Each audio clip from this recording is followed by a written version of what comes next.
우리 인류의 역사에서 제일 유명했던 노예를 한 사람 거명하라고 한다면 아마도 막강한 로마 제국을 향해서 반란을 일으켰던 스파르타쿠스라는 노예가 아니었을까 생각합니다. 제가 청소년 시절에 참 좋아하던 영화 배우가 있는데 그 커크 더글라스라고 하는 배우하고 진 시몬즈라고 하는 여배우가 있는데 마침 이 두 사람이 스파르타쿠스라는 영화에서 같이 주연을 해서 제가 그 영화를 여러 번 봤던 추억도 있습니다. 또 나중에 이 스파르타쿠스에 대해서는 그 텔레비전에서 드라마 시리즈로 여러 번 그 제작을 해서 정말 재미있게 몇 번 봤던 기억이 있습니다. 로마 제국 천년의 역사에서 최전성기라고 할 수 있던 때가 예수님 탄생 전후, 지금으로부터 한 2000년 전 그 어간인데, 그 당시 주전 70년대 초반에 로마 제국의 노예 검투사, 여러분 그 원형 경기장에서 그 로마 제국 때 검투를 하던 그 검투사를 말해요. 이 노예 검투사였던 스파르타쿠스가 자기 동료 검투사들과 함께 그 검투사 양성소가 있거든요. 거기를 탈출해서 또 다른 지역에서 도망 나온 노예들을 규합해 가지고 로마 제국에 맞서서 반란을 일으켰습니다. 로마에 잘 훈련된 그 정규군과 싸워서 그 정규군을 대파할 때도 있었고, 또 그 막강한 로마 제국에 맞서서 무려 2년 이상을 3년 가까이 버텨내는 그런 저력을 보이기도 했습니다. 하지만 로마 역사에 자주 등장하는 그 크라수스 장군하고 폼페이우스 장군의 그 군대에 의해서 전멸을 당하게 되고 수많은 노예가 목숨을 잃게 됩니다. 그리고 6천 명의 노예가 이제 포로로 잡히게 되는데, 이 6천 명의 노예가 어떻게 처리가 되냐면 로마로 들어가는 그 중요한 도로가 아피아 가도인데, 이 6천 명을 도로 양옆에 3천 명씩 쫙 수십 킬로에 걸쳐서 십자가를 세워가지고 예수님 십자가에 처형하듯이 그 6천 명의 노예를 전부 처형을 했습니다. 십자가에서. 여러분 아마도 이 스파르타쿠스는 노예로서 자기가 어떻게 신분의 해방을 얻을 수 있을까, 어떻게 세상을 변화시킬 수 있을까, 뭐 다른 방법이 없었다고 생각을 해서 당연히 반란을 일으켰겠지요. 그렇게 했지만 여러분, 노예가 반란을 일으켜서 한 나라에, 그것도 막강한 로마 제국을 싸워 이기기는 쉽지 않았을 거예요. 그렇게 스파르타쿠스의 반란은 결국 너무 큰 희생만 치르고 끝나게 됩니다. 로마 제국에만 그런 일들이 있었던 게 아니에요. 우리나라 역사에도 노비와 또는 천민들이 반란을 일으킨 경우들이 여러 번 있었습니다. 우리가 학생 시절 국사 시간에 배웠을 내용일 텐데 잘 기억하면 기억이 떠오르는 분들도 있을 거예요.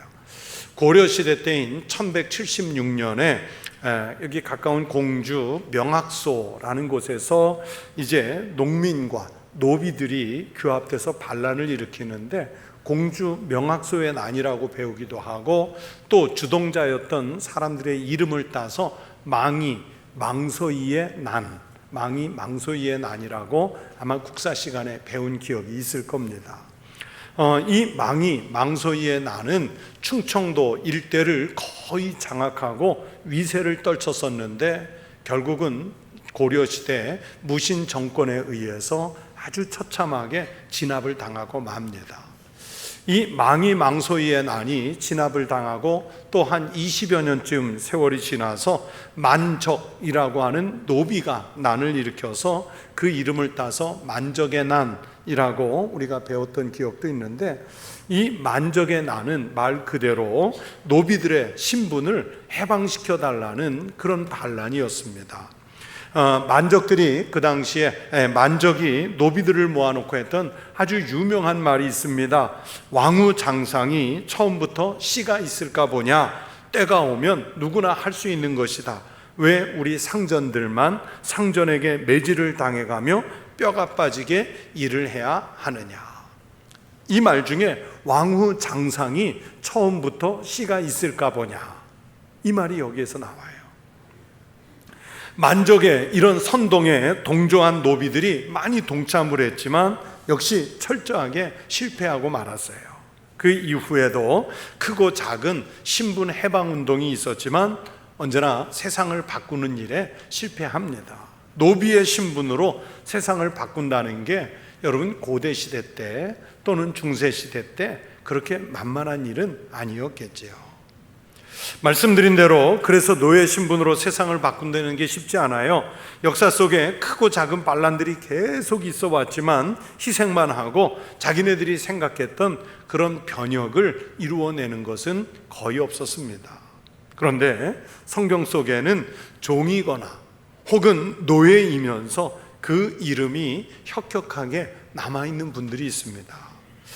요즘 새벽 기도의 시간에 창세기의 말씀을 읽고 있는데 제가 아브라함과 관련한 말씀을 계속 전하면서 아브라함의 종이었던 엘리에셀이라는 분의 이야기를 여러 번 했습니다.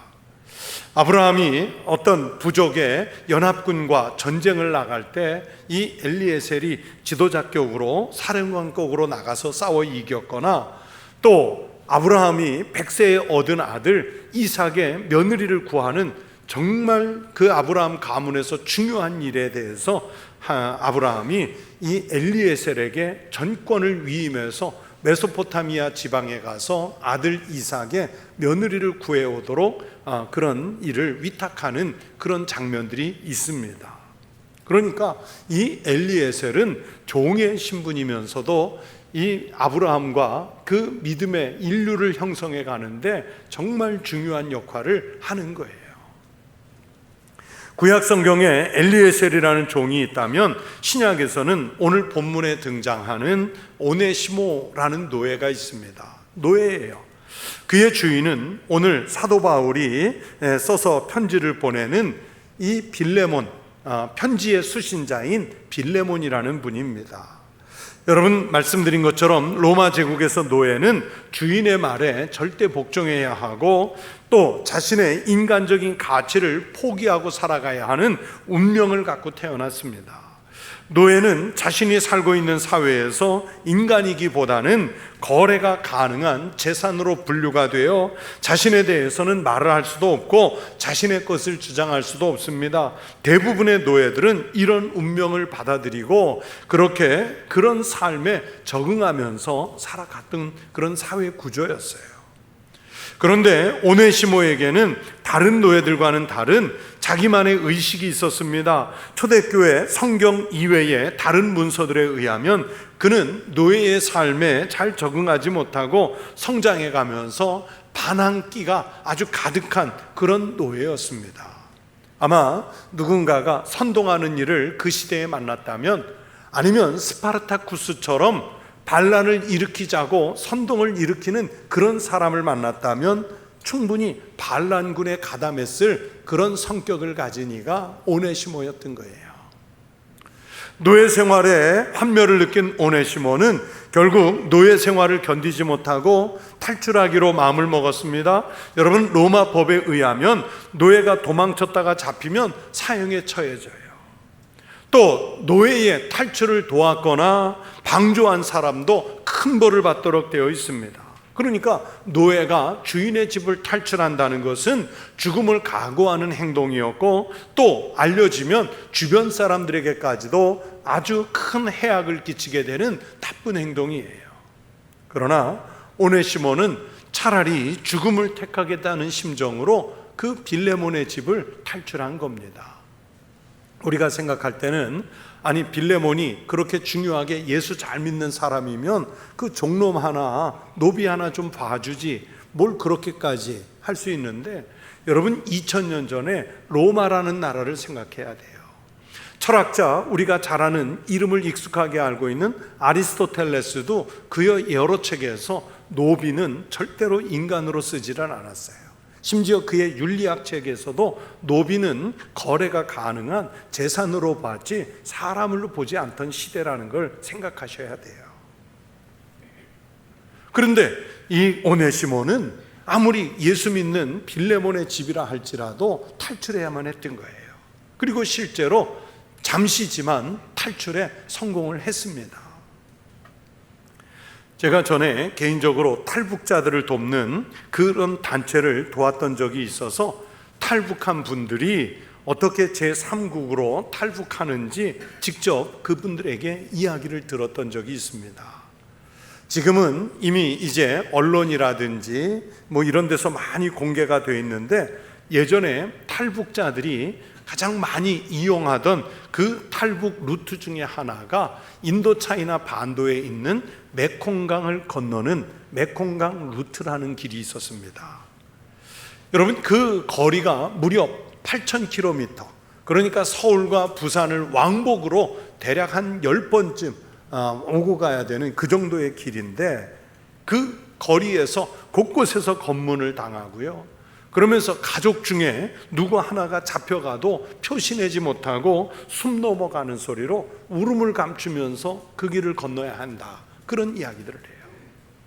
그 엄청나게 긴 메콩강을 넘어서 중국에서 이제 제3국, 뭐 베트남이 됐든지 미얀마가 됐든지 아니면 뭐 캄보디아가 됐든지 그쪽으로 도강을 해서 건너가는 게 쉬운 일이 아니에요. 의외로 그 수천 킬로미터나 되는 곳에서 강을 건널 수 있는 포인트는 몇 군데가 되지 않는다는 겁니다. 그래서 중국의 공안들이 그 몇 군데만 지키면 되기 때문에 탈북자들의 도주로를 막고 있어서 실제로 그 강을 건너서 제3국으로 탈북에 성공하는 사람은 의외로 많지 않았어요. 잡히는 사람이 훨씬 더 많습니다. 자, 그러면 2000년 전에 오늘날과 같은 그런 모든 전자장비라든지 아니면 교통수단이 발달하지 않았던 시대, 그 로마 시대에서는 탈출하는 게 허술하고 쉬웠을까요? 전혀 그렇지 않아요. 어디서나 쉽게 노출되는 노예 복장이나 또 노예들의 표시인 낙인이나 장신구들로 인해서 노예의 신분을 감추기가 쉽지 않아요. 실제로 도망치다가 죽은 노예는 비일비재했습니다. 그런 상황에서 오네시모는 주인의 집을 탈출해서 이리저리 숨어 다니다가 아시아 지역을 방황하다가 특별한 한 사람을 만났습니다. 바로 사도 바울을 만나는 거예요. 오네시모를 받아들인 사도 바울도 아차하면 노예의 탈출을 도운 방조자가 돼서 처벌을 당할 수 있습니다. 그러나 어떻든 바울은 오네시모를 거두어 줬습니다. 여러분, 오네시모에 대해서 사도 바울이 오늘 그는 나의 신복이라 했는데 헬라 원어로는 그냥 단순한 신복이 아니라 심장이라 그랬어요. 오네시모가 내 심장이다 그랬어요. 오네시모는 바울에게 예수 그리스도에 대한 복음을 들었습니다. 그리고 자신 같은 사람을 위해서 예수 그리스도가 이 땅에 오셨다는 것을 알게 됐습니다. 그리고 그에게 새로운 영안이 열렸습니다. 삶의 방향이 달라졌습니다. 이 땅에서의 삶과 죽음의 경계에 대한 두려움이 없어졌습니다. 오네시모는 그렇게 무모한 힘을 기울여 탈출했던 자기 주인 빌레몬의 집으로 돌아가기로 결심을 했습니다. 오네시모는 노예였지만 의식이 있고 똑똑한 청년이었어요. 바울은 그에게 전심으로 사랑을 주었고 그리고 그를 열심히 가르쳤습니다. 복음을 가르쳐 주었습니다. 배움을 받은 오네시모 또한 지혜롭게 열심히 배웠어요. 점점 더 은혜가 충만해져 갑니다. 바울도 그를 교회 일꾼으로 사용하기 위해서는 원래의 주인인 빌레몬과의 관계를 정리해 줄 필요성을 느꼈습니다. 그래서 바울은 오네시모에게 주인 빌레몬과의 관계를 은혜롭게 정리하도록 의사를 전했고 오네시모도 동의하고 자기가 도망쳐 나온 주인 빌레몬의 집으로 돌아가기로 한 거예요. 여러분, 이 일은 하나님께서 예비하신 일이었어요. 때마침 오네시모의 주인이 사도 바울이 골로새 지역에서 아주 신뢰하는 그리스도인이었고 또 초대교회의 지도자로 부각되는 인물 빌레몬이었기 때문입니다. 주인하고 노예가 같이 초대교회 지도자가 되는 거예요. 특별히 이 빌레몬과 오네시모는 골로새 교회의 지도자가 되고 이 빌레몬뿐만이 아니라 빌레몬의 아내 그리고 빌레몬의 아들인 아키포까지 다 골로새를 비롯해 초대교회의 지도자가 돼요. 주인과 노예가 같이 지도자가 되는 거예요. 우리나라 기독교 역사에도 좀 비슷한 사례가 있습니다. 기역자 교회로 잘 알려진 전라북도 금산에 가면 그 금산교회가 있는데, 이 조덕삼이라고 하는 주인과 그 집에, 조덕삼 씨 집에 머슴으로 있었던 이자익이 금산교회에서 함께 장로 생활을 해요. 그런데요, 누가 먼저 장로가 되느냐? 그 집 머슴인 이자익이 일대 장로가 되고, 오히려 이 머슴의 주인인 조덕삼 씨가 2대 장로가 돼요. 그렇게 머슴과 주인이 함께 한 교회에서 장로로 섬기고 있을 때, 이 조덕삼 장로님의 후원으로 이자익이 평양신학교에 유학을 가서 공부를 마치고 목사가 됐는데, 그런데 조덕삼 씨가, 조덕삼 장로님이 이자익을 자기 교회 금산교회 담임 목사로 청빙을 해서 담임 목사와 장로의 관계로 함께 그 교회를 키워가는 겁니다. 그러면서 조덕삼 장로님이 이 이자익 목사님을 열심히 후원해서 한국교회 지도자가 되도록 뒷받침을 해주는데, 이 이자익 목사님이 훗날 어떻게 되냐면, 우리 총회 106년의 역사 속에서 이 이자익 목사님이 전무후무하게 유일하게 총회장을 3번을 지내십니다. 우리 교단에 총회장 2번 지낸 분도 한 사람도 없어요. 오직 이자익 목사님만 3번을 총회장을 지내세요. 여러분, 바울은 주인인 빌레몬에게 오네시모에 대한 개인적인 편지를 써서 주인에게 돌아가는 그 오네시모 편에 서신을 보냈습니다. 그것이 바로 오늘 읽은 이 빌레몬서예요. 그렇게 주인과 노예가 함께 교회 지도자의 길을 열게 된 겁니다. 바울은 빌레몬에게 쓴 편지에서 오네시모에 대한 선처를 부탁하죠.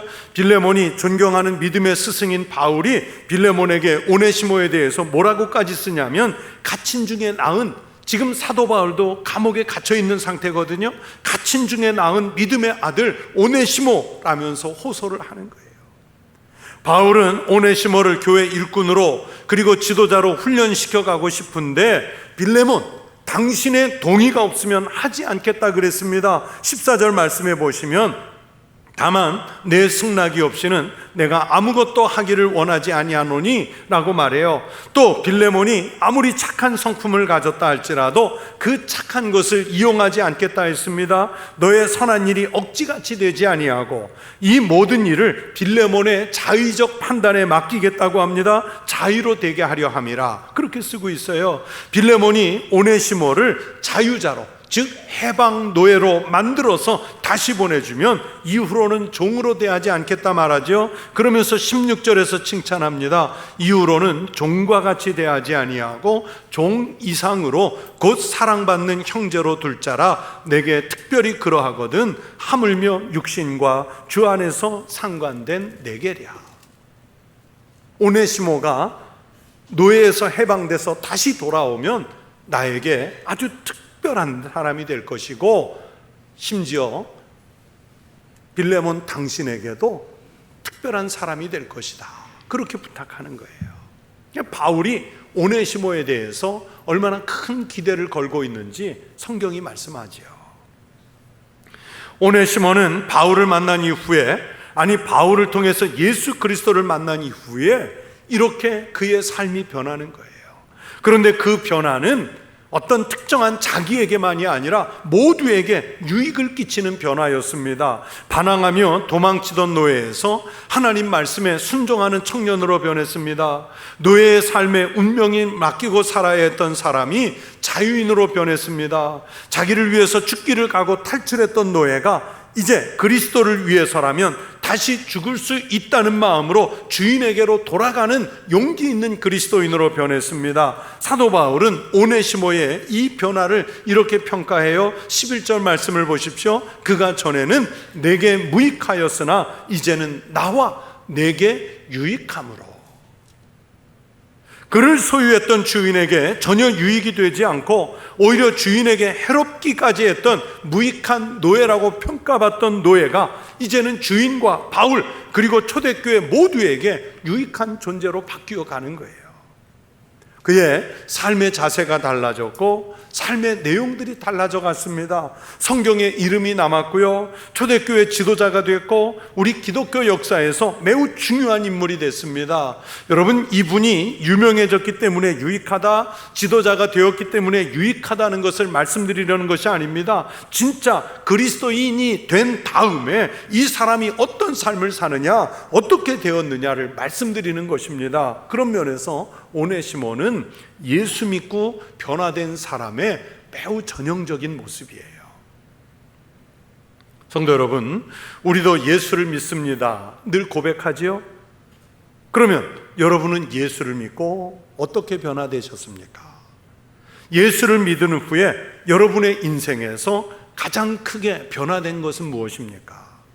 여러분이 예수를 믿는다는 사실 때문에 다른 사람들은 무슨 유익을 얻습니까? 여러분이 예수를 믿는 것에 대해서 다른 사람들이 모두에게 유익하다고 과연 평가를 하고 계십니까? 예수를 믿는다는 것은 사람을 변화시키고 환경을 변화시키고 역사를 변화시킵니다. 참 아름다운 사람으로 변합니다. 오네시모처럼 나와 모두에게 유익을 주는 존재로 새롭게 태어나는 것입니다. 사람들에게 불편을 주던 존재에서 예수를 믿고 나면 유익을 주는 존재로 변화가 일어나는 거예요. 그것이 바로 우리가 예수 그리스도를 믿는 신앙의 힘인 줄로 믿습니다. 여러분, 예전에 아주 오래전에 연탄을 써보신 경험들이 있으시죠? 아마 요즘 젊은 사람들은 연탄을 모를 거예요. 그런데 저희들은 어렸을 때 다 연탄 썼잖아요. 세상에 제일 귀찮은 일 중에 하나가 잠자다 말고 일어나 그 추운 겨울날 연탄 가는 거잖아요. 그 연탄은 불을 떼서 방을 데우기도 하고 거기에서 음식을 만들고 그리고 다 쓰고 나면 그냥 버리지 않고 쟤는 잘게 부수어서 한겨울 눈이 많이 오면 빙판 진 곳이 있으면 모래 대신에 그 연탄재를 뿌렸잖아요. 우리가 그 연탄의 고마움을 시로 노래한 시인이 있습니다. 안도연이라는 시인인데 연탄 한 장이라는 시를 썼어요. 참 긴데 제가 그래도 조금 인내를 갖고 다 읽어드리겠습니다. 또 다른 말도 많고 많지만 삶이란 나 아닌 그 누구에게 기꺼이 연탄 한 장 되는 것. 방구들 선득선득해지는 날부터 이듬해 봄까지 조선 팔도 거리에서 제일 아름다운 것은 연탄차가 부릉부릉 힘쓰며 언덕길 오르는 거라네. 해야 할 일이 무엇인가를 알고 있다는 듯이 연탄은 일단 제 몸에 불이 옮겨 붙었다 하면 하염없이 뜨거워지는 것. 매일 따스한 밥과 국물 퍼먹으면서도 몰랐네. 온몸으로 사랑하고 나면 한 덩이 재로 쓸쓸하게 남는 게 두려워 여태껏 나는 그 누구에게 연탄 한 장도 되지 못하였네. 생각하면 삶이란 나를 산산이 으깨는 일, 눈 내려 세상이 미끄러운 어느 이른 아침에 나 아닌 그 누가 마음 놓고 걸어갈 그 길을 만들 줄도 몰랐었네. 나는 또 다른 말도 많지만 삶이란 나 아닌 그 누구에게 기꺼이 연탄 한 장 되는 것. 방구들 선득선득해지는 날부터 이듬해 봄까지 조선 팔도 거리에서 제일 아름다운 것은 무게 3.6kg 구멍 22개, 일산화탄소란 독을 뿜어 때로 서민들 속을 태웠으되 시린 겨울 방바닥을 달고 이불 속 밥공기를 덮였고 길모퉁이 아이들은 그 위에서 설탕, 녹말가루 저어 뽑기를 부풀렸다. 검은 몸을 불살라 하얗게 굳어가는 소신공양의 운명, 연탄 잃어버린 것. 연탄재를 함부로 발로 차지 마라. 너는 그 누구에게 한 번이라도 뜨거운 사람이었느냐. 마음만 있으면 조금만 나누면 따스한 세상, 나 그대에게 기꺼이 연탄 한 장의 사랑으로 활활 타오르는 따스한 사랑 이야기. 참 그 볼품없는 연탄 한 장 가지고 얼마나 가슴 아프고 또 그러면서 감동이 되는 작은 시를 만들어냈는지요. 이 시가 참 마음에 든 것은 옛날에 연탄을 떼던 추억 때문이 아닙니다. 그 보잘것없는 석탄이 으깨지고 뭉개지고 그리고 거기에 물을 넣어 뭉쳐서 시커먼 연탄으로 만들어지지요. 참 볼품없는 모양입니다. 그럼에도 불구하고 연탄은 시인의 고백처럼 자신의 삶을 태워서 모두에게 유익을 주는 존재가 됩니다. 마지막 재가 돼서 다 부서져서 다시 길바닥에 그렇게 뿌려질 때까지 그 과정을 가는 거예요. 이 시가 마음에 드는 것은 그 연탄의 삶이 마치 우리 그리스도인의 삶의 모습을 그리고 있는 듯하기 때문입니다. 연탄으로 희화화된 인간의 모습은 바로 우리 그리스도인이 추구해야 되는 신앙의 모습이 그 식구 속에 담겨 있어요. 저는 특별히 그 가운데 마음에 드는, 그러면서도 읽을 때마다 가슴이 찔리는 문장이 있습니다. 연탄재를 함부로 발로 차지 마라. 너는 그 누구에게 한 번이라도 뜨거운 사람이었느냐. 그 구절이에요.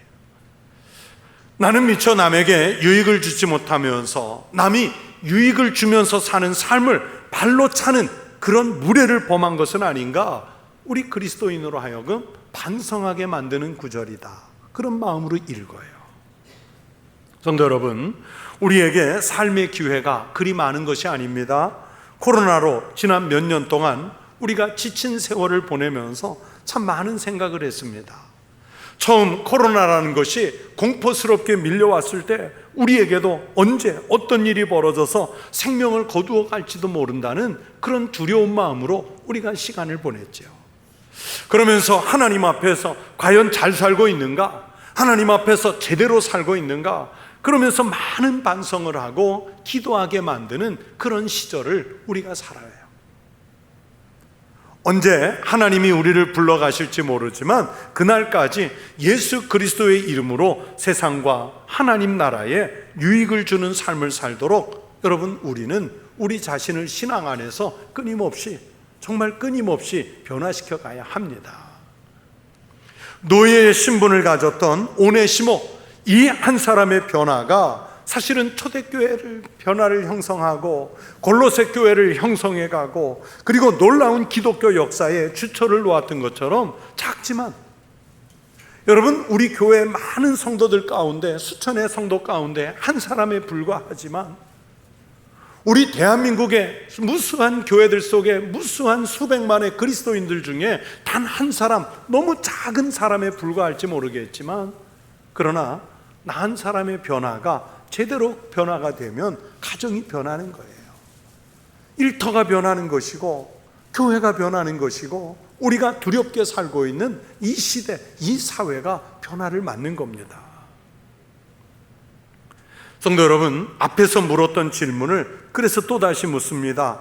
여러분이 예수를 믿은 것 때문에 무엇이 변하셨습니까? 여러분의 성품이나 여러분의 인격에 변화가 있습니까? 예수를 믿은 것 때문에 여러분의 일상의 생활에 변화가 있는 것이 있습니까? 예수를 믿은 것 때문에 여러분이 관계를 맺고 있는 인간 관계에 어떤 변화가 일어났습니까? 또 묻습니다. 내가 예수를 믿은 것 때문에 여러분의 가정에는 어떤 유익이 됐습니까? 여러분의 직장에는 유익이 됐습니까?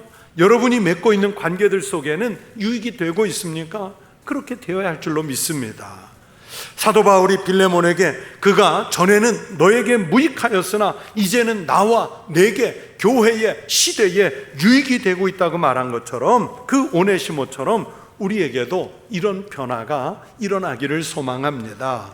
그래서 우리의 변화를 지켜보는 사람들이 우리를 통해서 우리 주님 예수 그리스도를 발견하고, 그러면서 우리 때문에 하나님께 영광을 돌리는 그런 유익한 역사가 함께 일어나기를 축원합니다.